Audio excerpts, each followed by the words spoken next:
All right, good morning, boys and girls. It is Tuesday, April 28th. I cannot believe we only have a few days of April left.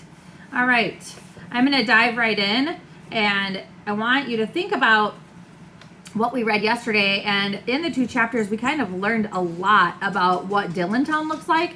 The author, John Ritter, did such an amazing job describing the town and the mountain peaks, and was very specific about the town below and how they had the red tiled roofs and how beautiful and majestic Dillontown really is. I think that the author did an amazing job describing that. And I also asked you yesterday to really focus on what the problem is with the story, and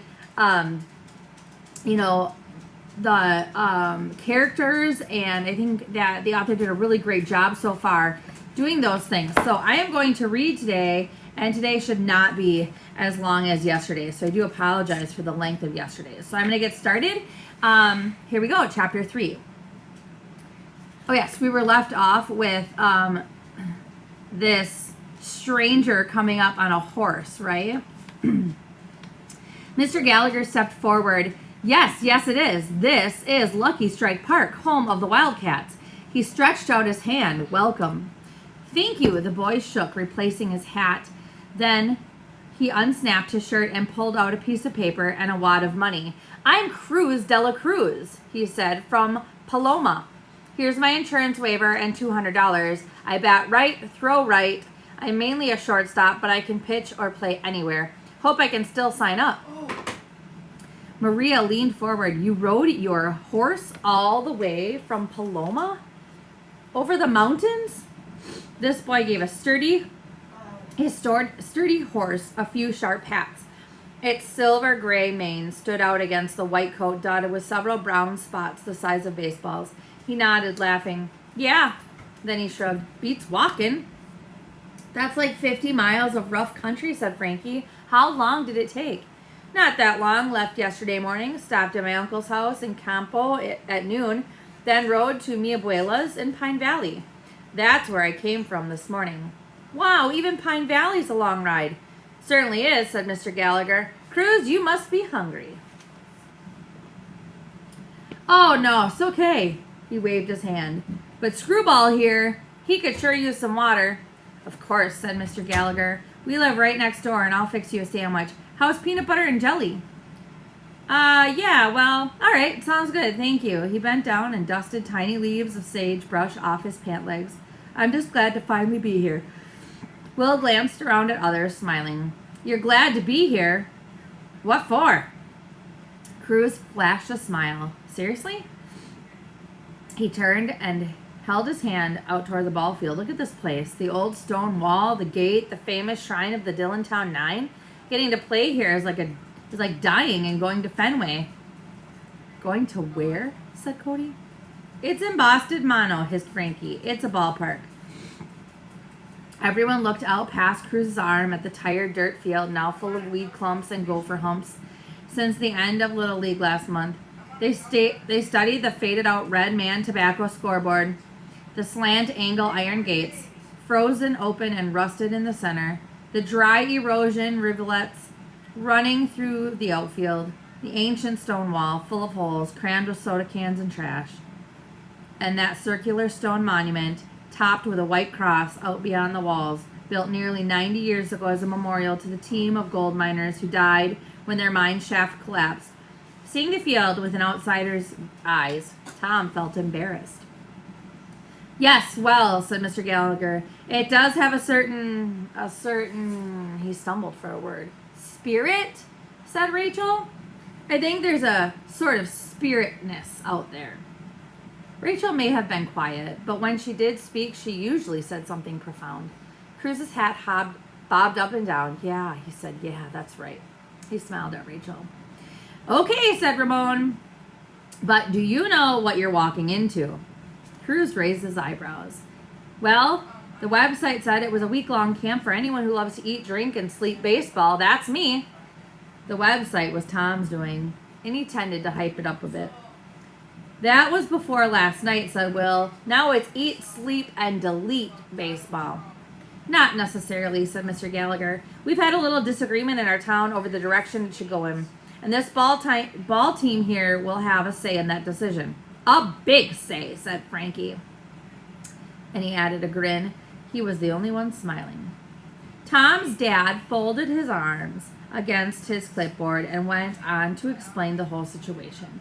At the end of the story, Cruz took off his hat, rubbed his hand over his long hair, and said, "Whew! We're playing for the future of this ballpark." He brought his hand down and made a fist. "Hi, Dios! Then we are on a mission from God." At that moment, Tom's whole world shifted just a notch. Excuse me. But suddenly he realized he was looking at more than just some kooky outsider who smelled like horse and sage. He saw more than the 10th ball player. Tom saw a boy who could stand up to a challenge, look at it in the eye, and not even blink. He saw a boy who was not afraid to show how much he loved baseball, how much he loved this old ballpark, and was willing to fight for it. "Okay then," Tom's dad clapped his hands. It was almost as if Cruz had inspired him to. "We've got ourselves a team. Let's go set up camp." "Cruz," said Mrs. Gallagher, "you can put your horse up in our barn across the street. We're going that way too." As the players grabbed their bags and bounced off the bleachers, Mr. Gallagher took Tom's arm.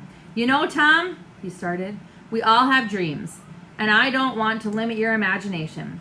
But you have to pay attention when you're out here. You're a part of this team, and I know I've told you this before, but unless we can all join you in your dream, then I'm sorry, but you'll have to join us in ours. And right now, our dream is to build a team here that can win a pretty important game." "Mine too, Dad. Really, that's my dream too. I'm serious." "Then try to stay with us out here, all right?" Dad smiled. Tom felt such relief now that a new kid had shown up that he nodded eagerly. "Dad, don't worry, I will." For the next 2 hours, the Gallagher backyard was like an anthill near a sugar spill. Players scurried in all directions. Mr. Gallagher believed that a baseball camp should be a camp in all ways, so the boys pitched their tents over near the barn and the girls put up theirs near the deck. Tom's mom supervised the installation of cots, lanterns, and picnic tables. She helped the campers pick up their tent leader and draw up a list of chores and rules that each camper signed. For dressing and bathing, the boys had the bunkhouse and the girls had the downstairs guest room. Mr. Gallagher directed the group of players to chop up eucalyptus branches and dig a fire pit in the middle of the backyard. Afterward, they lined the pit with stones and set up benches all around. Finally, everything was ready to go. Cruz stood at the woodpile, sweat pouring down his face. "Man, this is great. This is way better than I thought it'd be." He yanked off his batting gloves and leaned his axe against the old tree stump. "Dillontown, I am ready to play some baseball." "Yeah, right," said Clifford as he knelt down and collapsed on the grass. "You go to that field and start warming up. We'll be right there." The other players sprawled out too on the lawn up against the pepper tree, drenching their heads with streams from their water bottles. The kitchen door burst open and out came Tom's dad pulling a red wagon stacked high with hamburger patties, buns, and all the fixins'. Mrs. Gallagher was already on the deck firing up the brick barbecue. 10 minutes till lunchtime," she called out. "Food," said Will. "Cruz, you better stick around." Okay, I'm not going anywhere," he said, "except maybe to the barn to check on Screwball." "I'll go with you." Cody bounced up and started running. Tom decided to join them one by one. So did the others. Entering the barn, Ramon put his hand on Cruz's shoulder. "So how'd you find out about this camp anyway?" "Pretty easy. I was searching the web and saw the site." "You were searching for baseball camps?" "No, actually, I was searching for Dillontown." At the sound of Cruz's voice, Screwball thrust his nose between the bars of the last stall door. "Hey, boy," said Cruz. "There you are. How you doing? Getting enough to eat?" Why do you call him Screwball?" asked Tara. "Because he's goofy." Cruz opened the stall and stepped inside, like me. "What do you mean goofy?" Tara persisted. Cruz held Screwball's head, rubbing his whiskery nose. "Well, he does the weirdest things sometimes. One night I came home and he was in my room watching TV, which I don't mind. but he should at least ask me before he tries to change channel. I mean, did you ever see what a remote control looks like after a horse uses it? Oh, that never happened, she said. And she turned to her sister. Don't believe him. Rachel smiled. Cruz looked over his shoulder. Tom, I want to take him outside to the corral with your horse. Would that be okay? Yeah, I guess. Let's see how they get along. Cruz grabbed the rope halter and slipped it over the horse's head and turned to his saddle draped over an oil barrel in the corner. Opened up in the saddlebags, he reached in. Here, he said to Tara, here's my card. Everyone huddled close. www.cruiseon.com. Have fun, will travel. Contact Cruzado at cccrider@cruiseon.com. What does that mean? Have fun, will travel, Maria asked. That's the name of our family business. Back home, I lead trail rides into the mountains or down into the desert. My mom and I took it over after my dad died, and cruiseon.com is our website and my motto. I like seeing new places, so I'm always cruising on. He grinned. You mean you go on pack trips? Asked Tom. And get paid for it? It's crazy, I tell you. People come from all over to ride off into the hills, and they need a guide. So I lead them, and we just cruise on. Here, help me take him outside, and he passed the rope to Tara. Cody ran ahead to drag open the gate. Tara followed. As Cruz left the barn, Maria circled around him, facing him toe to toe and walking backwards. Okay, now tell me for real. Who are you, and why did you really come?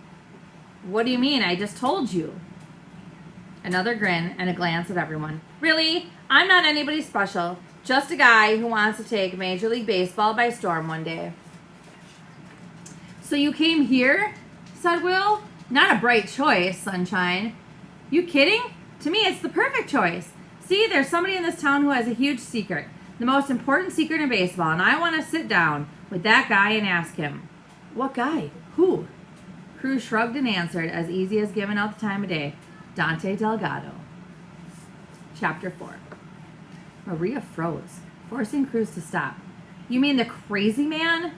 Cruz side shuffled and danced past her. I mean the greatest hitter of the last 50 years. I mean the guy who holds the records for the most home runs in the month.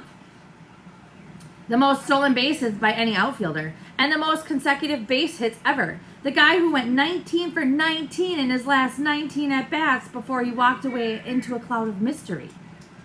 Oh, no, you got it wrong, said Will, who used his bulk and height to shoulder up against Cruz. You mean the guy who walked away from the World Series and left baseball in a cloud of disgrace. Cruz shrugged and kept going. The others clustered around him like many moons. Well, maybe, he said. Who really knows? That's the thing. Could have been lots of reasons for what he did. Will bent forward, shaking his jowls. You got that wrong, too. My dad knows. Everyone who saw him come back to town knows. He got so hyped up and burnt out on drugs or something that he just gave up. Besides, said Maria, you can't go see him. He lives in a fortress, and he's got guard dogs all around the place. Okay, whatever that was. And electric fences, said Cody, opening the gate for everyone. One kid went up there and got too close and got electrocuted, fried his skin right off. Then the dogs ate him up before anyone could find the body. Tom listened, but could not say a word. Cruz had thought the unthinkable, spoken the unspeakable. In a strange way, the idea fascinated Tom, but at the same time, it made his stomach feel like a rodeo ring with broncos bucking left and right. Imagine someone visiting Delgado. Tara dropped the lead rope and narrowed her eyes. People say Delgado only comes out at night and runs with a pack of bloodthirsty mountain lions. That's why no one ever sees him. Cruz nodded. I know. He rubbed Screwball about the neck and withers. I mean, I know there's all kinds of stories about the guy. But 19 straight hits and 19 straight at-bats? Only 2 of 3 guys have ever done half that good. And he lives just a few miles away, right? A few miles uphill on White Fang Peak. Cruz squinted to the east. Well, it sounds to me like he could use a visitor. Cruz caught Tom's eye, or 2. After the break, everyone gathered at the baseball diamond. Before we get started today, I want each of you to grab a rake or a shovel or a wheelbarrow, and let's get this field into playable condition. We need to remove all the weeds and rocks and levels and level out those gopher mounds. Maria slumped against Rachel. I can't believe I'm paying money for the honor of scraping weeds off a dried out baseball field. But it has to look good, said Tom. A great field for a great team. The words surprised him. 2 hours ago, he never would have said something like that, but in 2 hours of time, a lot has changed. For the next couple of hours, the campers pulled and raked up weeds, dug out half-buried rocks, then smoothed over the rough edges of their work. Section by section, they cleared the field. Ramon and Frankie put together a makeshift drag using old pieces of carpet wired together and weighed down with rocks and bricks. Maria found a length of rope and harnessed both boys to the drag like donkeys to a cart. Once a section had been cleared, they dragged the carpet back and forth over to it to smooth out the dirt. Clifford and Cruz worked on the weeds and rock piles, loading up the wheelbarrow, load after load, rolling them to the iron gate and dumping them beyond the wall. Every once in a while, Maria would stand up straight and survey the progress. She'd set her jaw. Then she'd force her top lip over her teeth, curl up her tongue, and whistle. Loud as a hawk screech. Made Tom jump, but Cruz would just look up from wherever he was, and Maria would wave him over to one pile or another, like the third base coach signaling a charging runner to head for the plate. By mid-afternoon, the field was ready for play. As a final touch, Rachel and Cody had opened up their water hoses on it, and the dusty dirt road turned a rich brown, and the infield glistened in the light. And even though the players were dead tired, they all stepped down into the sunken dugout.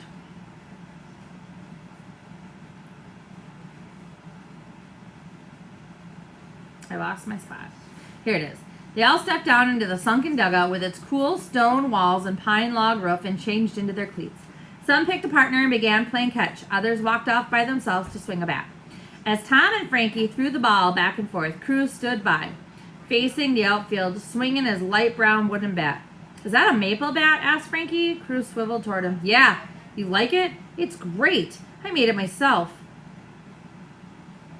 You did? Frankie stopped throwing the ball and he and Tom walked over to inspect it. Wow, that looks so cool. Cruz pointed at the bat barrel. See that grain? Closer than ashwood and maple's lighter. I think it gives the bat a springier sweet spot.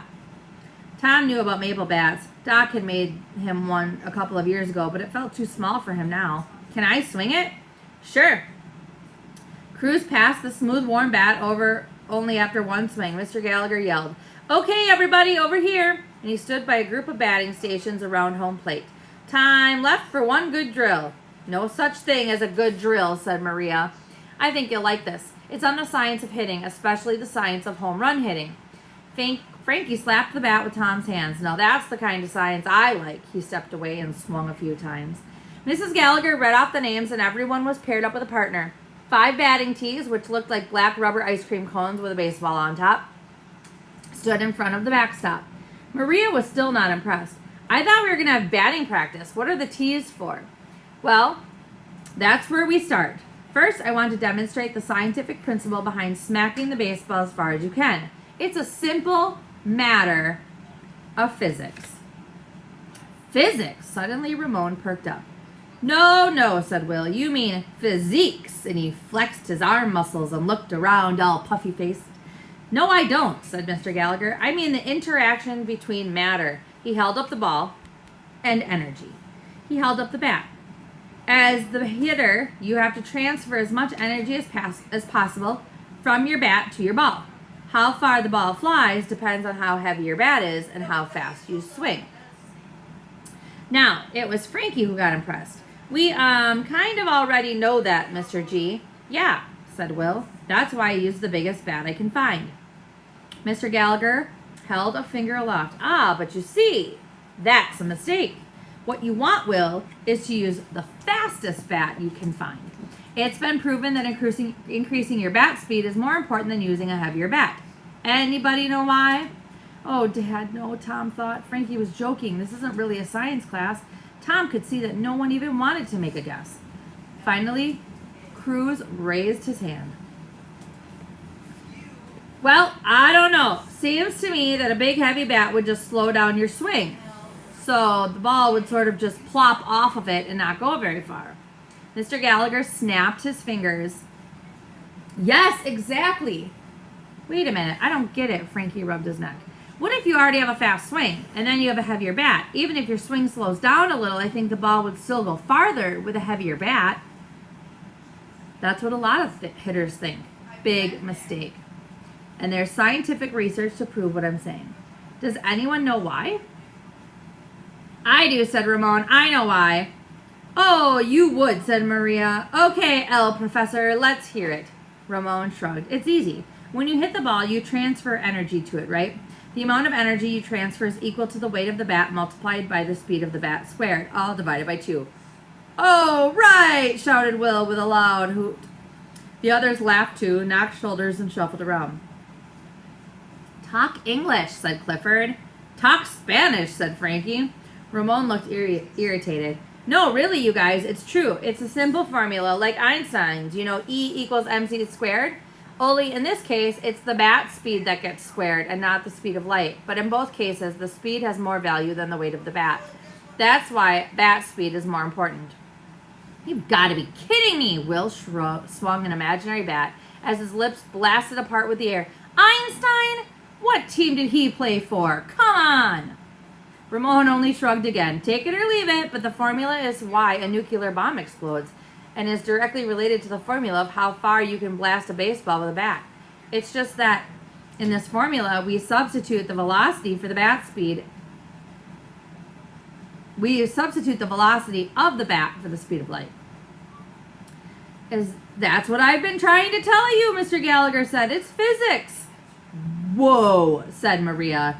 This is getting serious. Yo, Einstein, said Frankie. You mean you could use this bat speed squared thing to teach us how to hit home runs? Now you're talking, said Cody. Ramon grinned. You wish. Look, Mr. G, I already told you the secret. Speed up your bat. I only told you the reason why.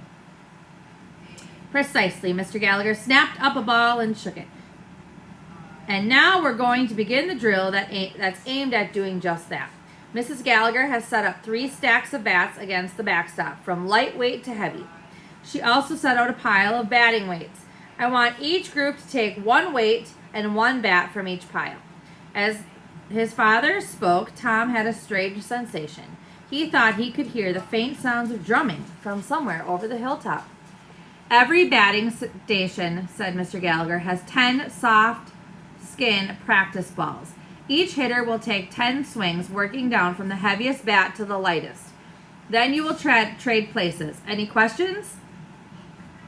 Tom looked up. Other players began to notice too, and turned to listen. In silence, the drumming became louder and louder. Boom lay, boom lay, boom boom boom, boom lay, boom ba boom. What is that? Asked Cody. The sounds grew louder. And that is the end of chapter 4. I guess we'll have to wait to find out what that drumming sound is. All right, what are you going to talk about today? What I want you to think about is I want you just to think about the couple chapters and share with me your understanding of the couple chapters and what do you think that drumming sound is. Nice and easy today. You guys have a really great day and I'll see you tomorrow. Take care of yourself, and if you can, get outside and play.